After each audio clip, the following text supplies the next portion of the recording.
Com Pedro Duran, para falarmos sobre a eleição na cidade de São Paulo.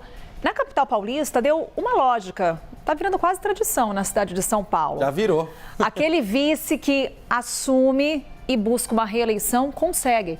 Foi o caso de Ricardo Nunes e também de seus antecessores. Exatamente, e virou uma regra na cidade de São Paulo. Toda vez que um vice assume a prefeitura e é candidato à reeleição, ele ganha. O que é curioso, porque aqueles prefeitos que muitas vezes tentaram a reeleição não conseguiram.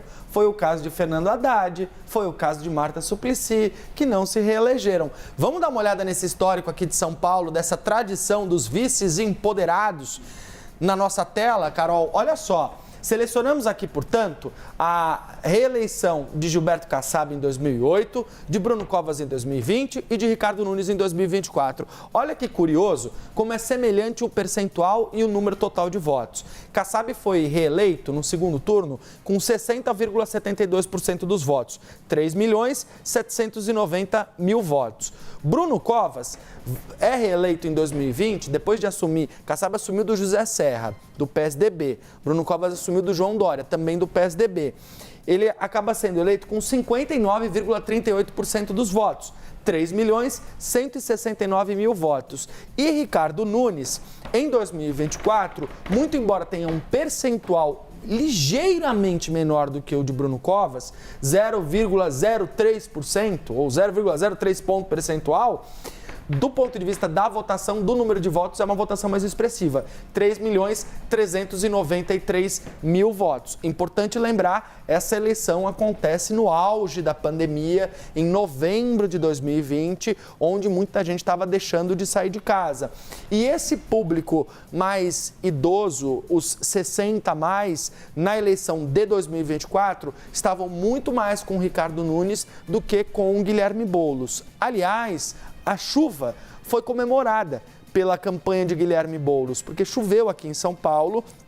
E quando chove, a expectativa é que você tenha uma abstenção naquela faixa dos mais velhos, dos mais idosos, que na avaliação da campanha do Guilherme Boulos não são eleitores engajados, não são como os jovens, onde Boulos realmente conseguiu conquistar uma fatia maior, segundo as pesquisas, que vão para a rua, militam, fazem campanha. E aí, nessas horas, eles avaliaram que isso poderia favorecer o Guilherme Boulos, mas na prática isso não impediu o Ricardo Nunes de ter uma votação ainda maior do que a de Bruno Covas. E na prática, a abstenção foi maior do que o número de votos em Guilherme Boulos, em São Paulo. Exatamente, foi uma abstenção bastante significativa. E isso tem se tornado uma característica nas últimas eleições. A gente vê essa abstenção crescente, até porque a eleição no Brasil é obrigatória. Todo mundo tem que votar.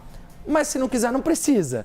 Porque na prática é isso. As pessoas elas têm a obrigação de votar, de irem às urnas, mas se você pagar uma pequena taxa e justificar o seu voto, você não tem nenhum tipo de punição em relação a isso. Então isso faz com que cada vez mais os candidatos tenham que mobilizar os eleitores para que eles possam levantar de casa, se arrumar, tomar um banho, escovar o dente, vestir uma roupa, sair na chuva, às vezes pegar um ônibus, pegar um metrô, ir para o colégio eleitoral, votar e aí, enfim, depositar seu voto de confiança. Quando você tem segundo turno, você geralmente tem uma abstenção maior, porque no primeiro turno os candidatos a vereador mobilizam os seus potenciais eleitores, porque estão mais próximos deles ali. E no segundo turno, efetivamente, você vai votar apenas em uma pessoa. E aí essa mobilização acaba sendo muito menor, né?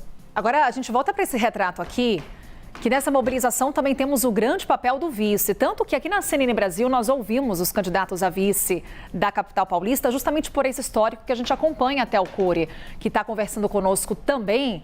Theo, porque faz parte da estratégia dos candidatos também essa definição do vice. A depender da escolha, você faz um aceno direto para determinada fatia do eleitorado. Exato, e você também já trilha o caminho caso a cabeça de chapa decida alçar voos maiores. Então, é um destaque importante que o Pedro Duran faz, não é porque eu discordei dele no outro ponto que eu vou fazer esse aceno agora, mas é um destaque importante por conta disso. Então, se a gente vai para a gente tem uma chapa, Pedro Duran prefeito, eu como vice, ele alça voos maiores, ele precisa ter alguém na vice para manter o legado da prefeitura nas mãos de alguém da confiança dele. Então, daí a importância da escolha do vice-prefeito, daí a importância de o eleitorado prestar também atenção em quem são os candidatos a vice nessas chapas.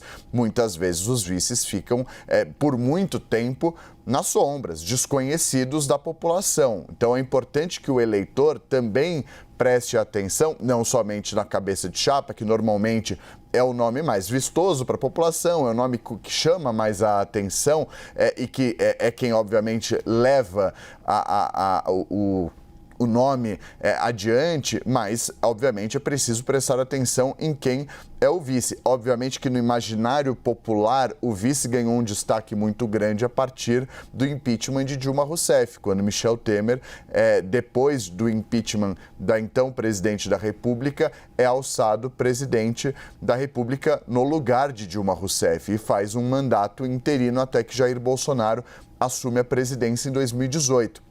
Naquele momento, a figura do vice chamou muito a atenção nacionalmente. Obviamente que ao longo de todo esse período, muitas vezes um prefeito deixa a prefeitura para se lançar candidato a governador, o vice é alçado. A gente viu, por exemplo, no caso do João Dória com o Bruno Covas. Bruno Covas era o vice-prefeito da cidade de São Paulo, foi eleito junto com o João Dória, como vocês mostraram há pouco, e a partir do momento em que ele disputa o governo do estado de São Paulo, Bruno Covas assume a prefeitura da cidade de São Paulo. Então, nomes que até então são desconhecidos passam a frequentar o noticiário, passam a entrar no imaginário popular e do eleitorado. Daí a importância e mostra um pouco dessa estratégia política. Quando há uma pretensão ou quando não há uma pretensão de o prefeito, de a prefeita ter um candidato, ou um governador, uma governadora, um presidente ou uma presidente da República, de ter o vice dele. Então, deixa muito claro quais são as expectativas, escolhendo um nome forte ou escolhendo um nome não tão forte para ser o vice em uma chapa. Inclusive, o Pedro Venceslau também vai se juntar aqui nessa conversa, nessa análise, Pedro, porque por vezes a escolha do vice serve para acomodar as alianças. Quando a gente fala aqui do caso de São Paulo, você tem o PL sendo abraçado numa indicação do ex-presidente Jair Bolsonaro por Ricardo Nunes e, por outro lado, Guilherme Boulos com Marta Suplicy também naquele abraço ao presidente Lula, já que é o nome do PT. Ela que volta para o PT, inclusive, para poder disputar as eleições em São Paulo. A definição do vice aqui em São Paulo, ela aconteceu numa reunião ali no Palácio dos Bandeirantes, um almoço com o governador Tarcísio de Freitas. Vários partidos desses 11 tinham essa demanda de indicar o candidato a vice, mas em geral prevalece aquele partido que tem a maior bancada no Congresso Nacional, consequentemente tem o maior tempo de televisão e rádio no horário eleitoral. No caso era o PL. Então ali tinham dois movimentos. Primeiro, eles tinham que garantir o apoio de Jair Bolsonaro, era importante para o Ricardo Nunes naquele momento, fidelizar esse eleitorado, evitar um racha da direita, evitar que Bolsonaro apoiasse ou lançasse algum nome como o de Ricardo Salles, que despontou naquele momento, mas, sobretudo, o maior partido da coligação, aquele que mais colaborou, inclusive financeiramente, para a campanha do Ricardo Nunes, foi o PL. Então, a prerrogativa foi dele. No caso de 2016, aí foi um ponto fora da curva. Aquela eleição de 2016... ela marcou o início de uma onda que veio estourar em 2018, que foi a onda da antipolítica, dos outsiders. Então, naquele ano, o João Dória, num gesto ousado, escolheu Bruno Covas como candidato a vice numa chapa pura. É difícil isso acontecer. Você tem que estar muito confiante para você abrir mão de indicar um candidato de outro partido da coligação. E naquele caso deu certo. E eu lembro exatamente o momento em que foi feito o anúncio de Bruno Covas. Eu fui lá cobrir esse evento no dia, o Bruno Covas ficou trancado numa sala umas 3 horas, porque o Dória criou uma expectativa, tipo chá revelação, e quando abriram a porta saiu o Bruno Covas. Muita gente especulava outros nomes e tal. Então, é muito raro. Então, em geral, essa é a lógica, né? O Ricardo Nunes foi também um pouco dentro dessa lógica. O MDB era um parceiro importante, ele tinha o apoio também do Milton Leite, o vereador que é muito poderoso aqui em São Paulo, comanda a União Brasil, que é o segundo maior partido da coligação, era naquele momento.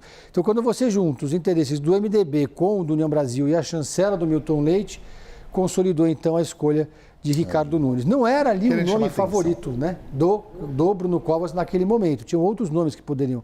Chegou-se a conversar, por exemplo, sobre a possibilidade de André Matarazzo, seu candidato a vice, de Bruno Covas. Acabou não dando certo. Seria o prefeito hoje, no lugar de Ricardo Nunes. O próprio Dória também chegou a sondar o André Matarazzo. O cavalo passou selado 2 vezes para o André Matarazzo, que acabou não montando nele.